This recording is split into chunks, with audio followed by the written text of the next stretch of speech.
All right, everybody. Good afternoon. Welcome back. Hope you guys are still doing well. And I want to go ahead and continue the pro football focus deep dives on this channel while we have some time. We're just kind of sitting here waiting for injury reports to come out. There's not really much else that's going to happen this week that pertains to Seattle unless we decide to extend somebody, which would be, I guess it wouldn't be unprecedented, but I don't think anything's going to happen right now. So let's talk a little bit more about some of our key players from 2025. We're going to do the running backs, and there's a reason why I say the running backs because we had two of them that were very involved and very, very important to this team. So, yeah, Ken Walker, Zach Charbonnet.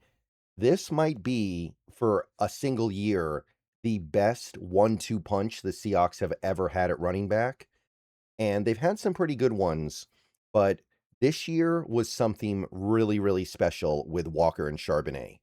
All right, everybody, before we go any further into the video, I want to take a minute to tell you guys about a wonderful app called Sleeper, a one-stop shop for all your sports needs. You can celebrate and chat about sports in real time with other users. You can get all kinds of scores, sports news, and sports alerts with blazing fast speed. And of course, you can play in fantasy leagues and win real money on picks contests. So enjoy sports with other people in a community. Download the Sleeper app today and remember to use the promo code SBN, that is SBN, for up to $100 match on your first deposit. And they also have a free $20 entry right now, no deposit required. So pair those two up. Terms and conditions do apply. See Sleeper's terms of use for details. Currently operational in over 25 states and growing. Check out the Sleeper app and have fun with sports this year. Okay, so first of all, let's just start here and to really take a moment to understand how phenomenal this is. The Seahawks have two running backs that they really use, Walker and Charbonnet, and both of them are in the top three for Pro Football Focus grade for a running back this year. They are 2 and 3. The only other running back in the top three is Achan.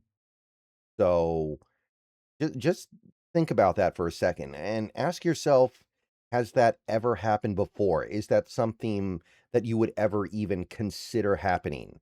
And I know we wonder about Pro Football Focus grades sometimes. We don't know if they're accurate. We don't know if they reflect reality, but I don't think they would be giving those kinds of grades to players that are not at least very, very good. So when I say this might be the best running back duo in Seahawks franchise history, you can see where I'm starting from. One guy gave you 1,300 scrimmage yards this year. The other guy gave you 12 touchdowns. I think there's a little something here. I can't think of another tandem that was that productive at the same time. Like there were a couple of nice moments with Chris Carson and Rashad Penny, but I don't know if they ever had a full season that was this good for both of them the way that this year was for Walker and Sharps.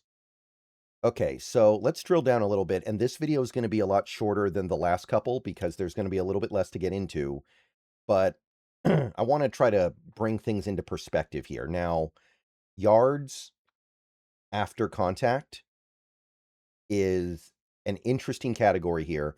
If you go by yards, total yards after contact, neither Seahawk is going to look all that good, right? If I sort, you can see that we have three players with over 1,000 yards after contact this year, and you will see that you have to go all the way down to 20th to find Ken Walker at about 664, and then you got to go down a little bit more to find Charbonnet at 23rd with 616.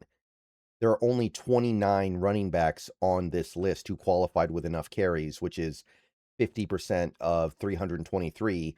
So in terms of the higher volume running backs, yeah, it's not very remarkable. If you go by yards after contact per attempt, it gets a little bit better for Charbonnet at least. Charbonnet is actually 8th with 3.35 yards after contact per attempt, which is in line with the better after contact running backs in football.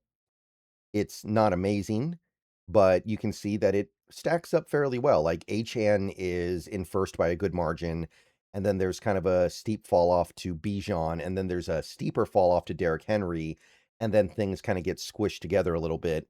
But Ken Walker is down here at 21, 3 yards after contact per carry. So not really much to say there. He's not really a yard after contact guy. I think we know that, and we make our peace with it.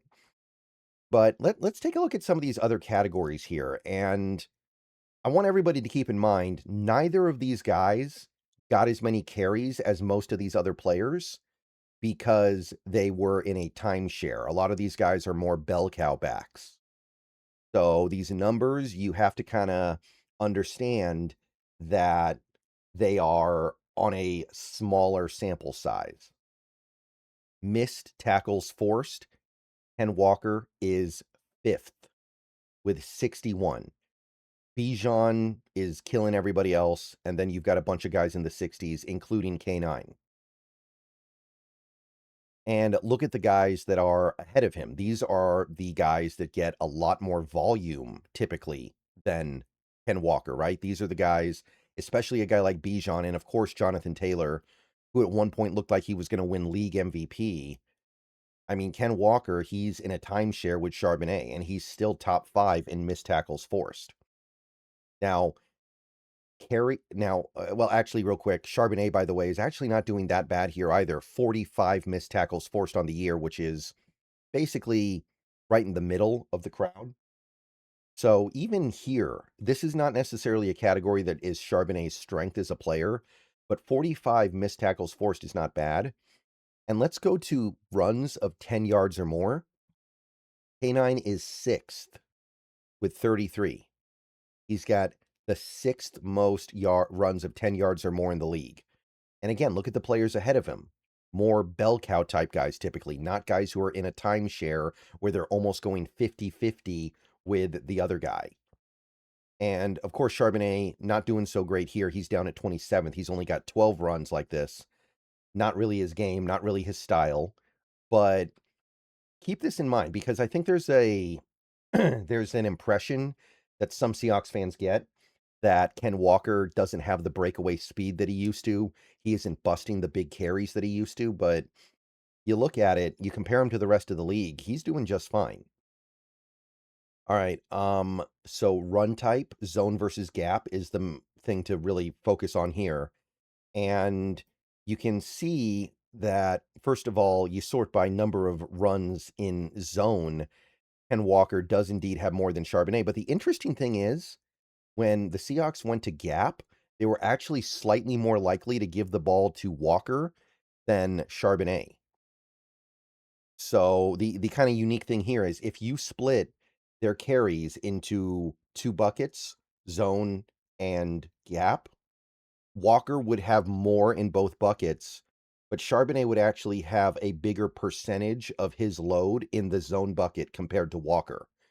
So, despite some wonderings if maybe things would get switched up a little bit, or you'd see maybe one type of run blocking for one guy and a different type of run blocking for the other guy, both guys actually favored zone, and Charbonnet actually favored zone a little bit more than K9 did.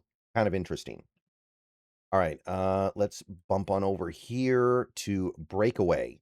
This was another one that was kind of interesting to me as a Seahawks fan. So carries of 15 yards or more, Walker is 3rd. So these are called breakaways. Basically, any run play that goes for 15 yards or more is considered a breakaway. And Walker is 3rd behind Derrick Henry and Achane. Again, those are guys that are going to get a bigger share of their offensive opportunities to run the ball than Walker does in his. Now, Walker's on a team that runs the ball a pretty healthy amount, but I mean, Derrick Henry's on the Ravens. They run the ball more than pretty much anybody. And that's illustrated by if you sort by total breakaway yards, Walker's down to 7th. So if you look at it in terms of efficiency of taking advantage of the opportunities there, Walker is one of the best in the league at getting breakaway plays on his ledger. If you sort by yards on breakaway plays, Walker is 4th. So this is still one of the best players in the league when it comes to getting the big carries. And I feel like some people have kinda I get the sense that some people feel like that's not the case anymore. And obviously, this is not an area that looks good for Charbonnet, although not as bad as you might think. He's down here at 19th, which is still in the bottom half, but he's actually done an okay job of generating some big plays on the ground this year. And the final category here for running backs is receiving stuff. So first, if you sort by pass blocking grade, one thing that I think should be called out here. First of all, Charbonnet did not have a very good year pass blocking. He was graded out as a 46.8, and Walker is even worse, 35.7. But it's sure, I mean, you take a look at this. This is 29 players. Look at these pass blocking grades. It's kind of becoming a lost art. Not a lot of players do it at the level that they should be doing it at. And this is something that the league just needs to get better at. So it's not like Charbonnet and Walker are alone here. So definitely worth noting that league-wide, it seems like there's a problem here. Now, when it comes to being used as a receiver, both Seattle running backs are going to be pretty close to the bottom, and we know why. Walker, 34 carries on the season, or 34 targets, Charbonnet, 23. Both guys basically did not get used as a receiver barely at all.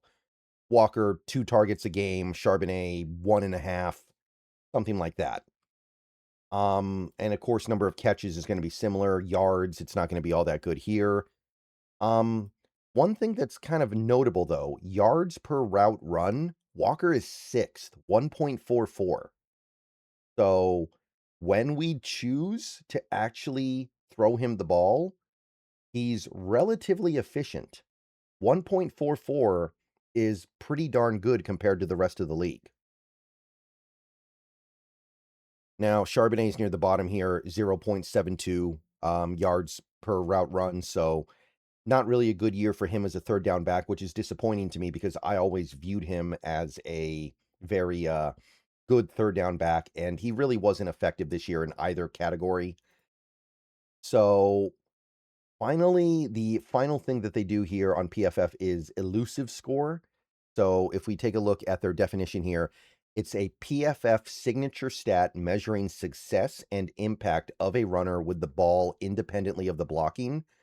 I want to highlight this here because for most of the year, Seattle's run blocking was not very good. Take a look at this. So Ken Walker, out of these players that get a decent volume of carries, 83.5. Zach Charbonnet's 5th at 80.4. So they're both top 5 behind only Bijan, Achane, and Jalen Warren. So that is where the money gets made for these guys. That's why PFF likes these guys so much. They see 2 running backs that are finding ways to have some success in this league without the greatest run blocking. And as the year went on, I think both players saw improved run blocking in front of them. I think that especially the last few games, the run blocking got a lot better.